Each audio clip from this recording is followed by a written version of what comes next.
Hello friends, welcome to my channel super multibaggers. दोस्तों, एक ऐसे स्टॉक के बारे में आज हम लोग बात करने वाले हैं जो कि शॉर्ट टर्म में काफ़ी अच्छा लग रहा है।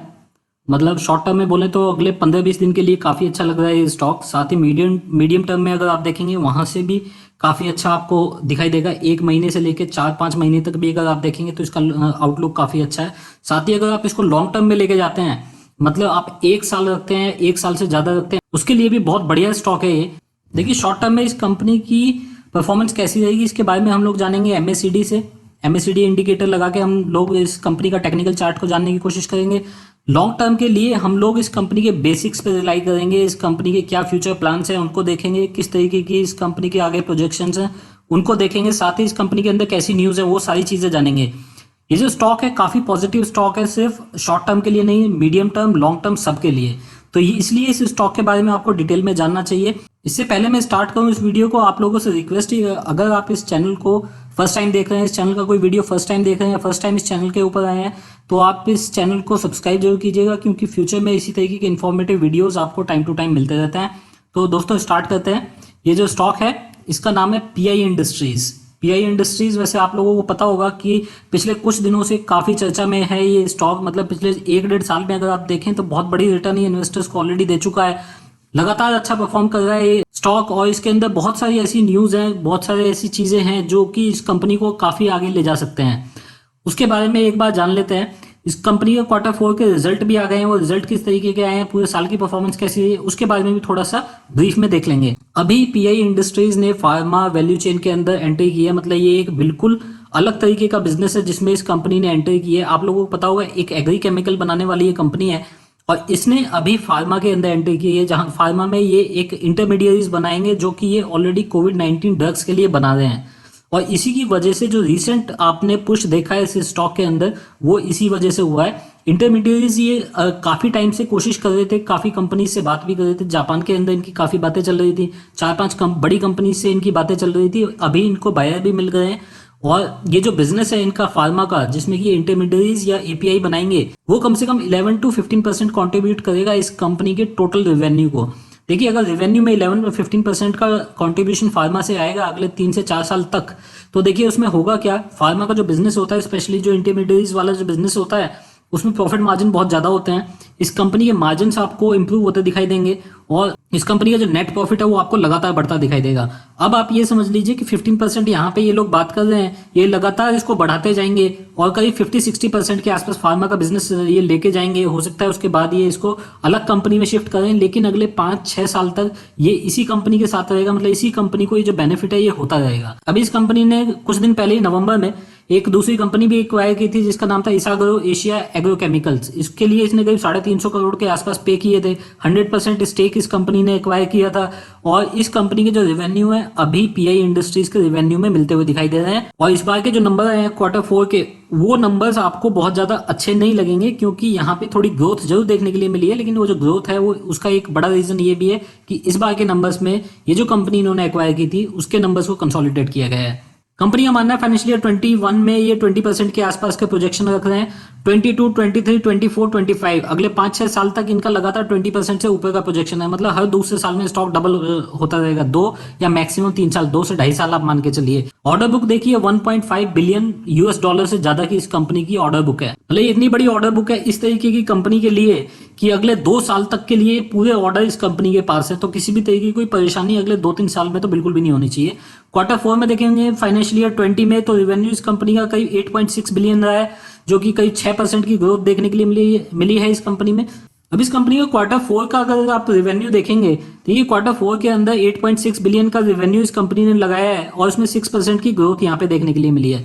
लेकिन मैं आपको बता दूं कि ये नंबर्स इसलिए अच्छे नहीं कहे जा रहे हैं यहाँ पे कि ये जो 6% की ग्रोथ है वो इसलिए आई है क्योंकि रेवेन्यू के अंदर इसाग्रो एग्रो केमिकल्स का जो बिजनेस है उसको कंसोलिडेट किया गया है। उसकी वजह से यहाँ पे रेवेन्यू बढ़ता हुआ दिख रहा है। अदरवाइज जो ऑपरेशनल रेवेन्यू है उसमें आपको गिरावट देखने के लिए मिलेगी। लेकिन ये सिर्फ Q4 की बात है। इबिट्टा आप देखेंगे करीब 1.86 बिलियन रुपीस के आसपास का इबिट्टा है इस कंपनी का, 7% की ग्रोथ यहाँ पे देखने के लिए मिली है। मार्जिन्स में करीब 20 बेसिस पॉइंट की इंप्रूवमेंट यहाँ पे देखने के लिए मिली है, और मार्जिन्स यहाँ पे 21.8 मतलब 22% के आसपास आए हैं। प्रॉफिट आफ्टर टैक्स डिक्लाइन होता दिखाई दिया है यहाँ पे 12%। जैसे मैंने आपको बताया कि यहाँ पे ऑपरेशनल रेवेन्यू में प्रॉब्लम रही है फोर्थ क्वार्टर में, और उसी की वजह से यहाँ पे आपको जो प्रॉफिट आफ्टर टैक्स है उसमें डिक्लाइन देखने के लिए मिला है करीब 12%। अगर पूरे साल का आप देखेंगे एग्रीगेट, तो देखिए फाइनेंशियल ईयर 20 में रेवेन्यू में 20% के आसपास की ग्रोथ देखने के लिए मिली है, इबिटा में 25% और प्रॉफिट आफ्टर टैक्स में 11% की ग्रोथ।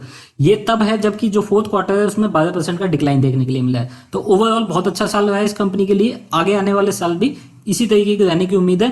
फर्स्ट क्वार्टर आप हटा दीजिए, फर्स्ट क्वार्टर में डेफिनेटली प्रॉब्लम थी इस कंपनी की, लेकिन वो सारी चीजें ऑलरेडी फैक्टर्ड इन है जो अभी इस कंपनी का प्राइस चल रहा है। कोविड-19 की वजह से इस कंपनी का जो बिजनेस था वो इफेक्ट हुआ है, और साथ ही इस कंपनी के जो कैश फ्लो थे वो इफेक्ट हुआ है। तो मतलब काफी कैश इसको जो आना था वो डेफर हो गया नेक्स्ट क्वार्टर के लिए। तो ये क्वार्टर अगर खराब जाता भी है तो आपको नेक्स्ट क्वार्टर आपको अच्छा आता दिखाई देगा।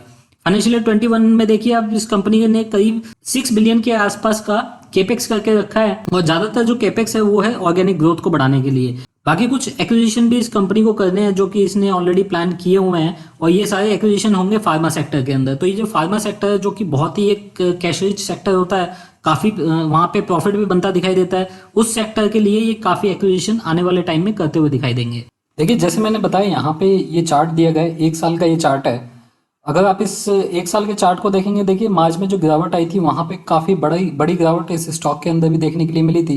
ये कहीं 1562 के आसपास ये कंपनी ट्रेड कर रही थी, और एक दो दिन के अंदर गिरने के बाद ही 1000 रुपये के आसपास आ गई। मतलब काफी बड़ी गिरावट इस स्टॉक के अंदर हुई, लेकिन इसके बाद जो रिकवरी हुई है वो आप देखिए वी शेप रिकवरी हुई है। और सिर्फ रिकवरी नहीं हुई है, 1562 का जो लेवल था वो तोड़कर ये कंपनी अभी अपना लाइफ टाइम हाई बना रही है। यहाँ पे आप देख सकते हैं, यहाँ पे इसने हाई बनाया और अभी इसने एक बड़ा ब्रेकआउट दिया है। यहाँ पे 1650 के लेवल को इसने ब्रेक किया था आज, और अभी ये कंपनी करीब 1630 के आसपास ट्रेड करती हुई। इसका जो शॉर्ट टर्म टारगेट बनता है देखिए वो 1800 के आसपास बनता है, मतलब यहाँ से करीब 10% ऊपर, जो आपको हो सकता है एक महीने के अंदर ही आता दिखाई दे। लेकिन अगर आप इस कंपनी का मीडियम टर्म टारगेट देखते हैं तो वो करीब 30% के ऊपर यहाँ से आपको दिखाई देगा, मतलब कि 2100 के आसपास दिखाई देगा। और अगर आप इसका लॉन्ग टर्म टारगेट देखते हैं, मतलब 1 से 2 साल का अगर आप टारगेट देखते हैं, तो ये स्टॉक आपको 100% की रिटर्न भी दे सकता है अगले 2 साल के अंदर। देखिए जैसे मैंने यहाँ पे बताया लाइफ टाइम ब्रेकआउट इस स्टॉक ने दिया है, और यहाँ पे अगर आप वॉल्यूम देखेंगे पिछले कुछ ट्रेडिंग सेशन की, तो काफी अच्छी वॉल्यूम के साथ ये ब्रेकआउट आया है।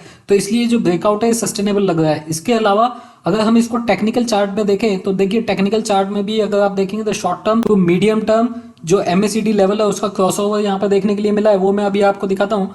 और उसके बाद भी स्टॉक 2 दिन उसको सस्टेन करता हुआ दिखाई दिया, जीरो लाइन के ऊपर। जल्दी से देख लेते हैं टेक्निकल चार्ट में किस तरीके का क्रॉसओवर यहाँ पे देखने के लिए मिला है इस स्टॉक में। देखिए ये इस कंपनी का टेक्निकल चार्ट है। इस चार्ट को अगर आप ध्यान से देखेंगे, देखिए अप्रैल के बाद से इस स्टॉक में किसी भी तरीके की कोई गिरावट आई नहीं है। एक छोटी सी गिरावट यहाँ पे आई थी, लेकिन वो बहुत ही एक छोटा कंसोलिडेशन था। उसको ब्रेक करने के बाद ये स्टॉक वापस से काफी तेजी से ऊपर भागा है। यहाँ पे अगर आपको इंडिकेटर लगाते हैं, स्पेसिफिकली अगर आप MACD लगाते हैं, तो हम जरा देख लेते हैं किस तरीके के रिजल्ट आते हैं यहाँ पे।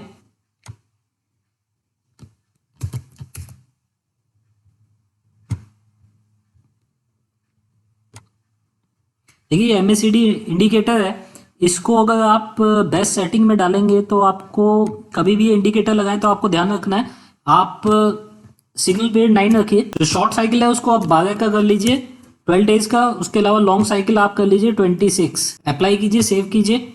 अभी आप देख सकते हैं यहाँ पे आपको ये एक ब्रेकआउट आता दिखा है जो कि जीरो लाइन के ऊपर है। मतलब जीरो लाइन के ऊपर है तो मतलब ये जो ब्रेकआउट है ये एक पॉजिटिव ब्रेकआउट माना जा सकता है, एक सस्टेनेबल ब्रेकआउट माना जा सकता है। इसको थोड़ा जूम करके मैं आपको दिखाता हूँ। देखिए ये जो ब्रेकआउट आपको देखने के लिए मिला है ये आपको यहाँ पे देखने के लिए मिला है। यहाँ पे जब इस कंपनी का जो प्राइस है 1560 के आसपास था, इस कंपनी ने उसके बाद से ब्रेकआउट देने के बाद से आप देख सकते हैं वॉल्यूम काफी बढ़ गई, बड़ी वॉल्यूम इस स्टॉक के अंदर आई, और उसके बाद से इस स्टॉक में करीब 4-5% की रैली अभी तक आ चुकी है। तो मतलब अभी काफी अर्ली स्टेज पे है ये। और क्योंकि जैसे मैंने आपको बताया कि ये जो ब्रेकआउट है ये काफी सस्टेनेबल लग रहा है, तो उसको देखते हुए यहाँ से ये स्टॉक अच्छी खासी रिटर्न आपको शॉर्ट टर्म में देगा। साथ ही आपको मीडियम से लॉन्ग टर्म के लिए ये स्टॉक काफी अच्छी रिटर्न देगा। जैसे मैंने अभी आपको फंडामेंटली बताया कि इसमें क्या क्या चीजें हैं, क्या इस कंपनी के प्लान्स हैं। काफी बड़ा केपेक्स इस कंपनी ने किया हुआ है, इनऑर्गेनिक ग्रोथ की तरफ जा रहे हैं। केपेक्स से इनको ऑर्गेनिक ग्रोथ भी आती रहेगी, तो अगले 5 साल इस कंपनी के लगभग सिक्योर्ड है, सेफ है। इस कंपनी का जो स्टॉक प्राइस है आज की डेट में 1630 के आसपास चल रहा है। मार्केट कैप 22,000 करोड़ से ज्यादा की है, 22,500 करोड़ की मार्केट कैप है। इस कंपनी की बुक वैल्यू आप देखेंगे करीब 190 के आसपास की बुक वैल्यू है। 400% का इसने लास्ट डिविडेंड दिया था, 1 रुपए की फेस वैल्यू है, तो आप लगा लीजिए डिविडेंड बहुत ज्यादा नहीं था। डिविडेंड यील्ड सिर्फ 0.25% के आसपास की बनती है। ये कंपनी 49 के पी पे काम करती है, जबकि इंडस्ट्री पी जो है वो 39 का के आसपास का, तो काफ़ी प्रीमियम इस स्टॉक को मिलता हुआ। दोस्तों देखिए, ये जो वीडियो है ये सिर्फ आपके इन्फॉर्मेशन के लिए है।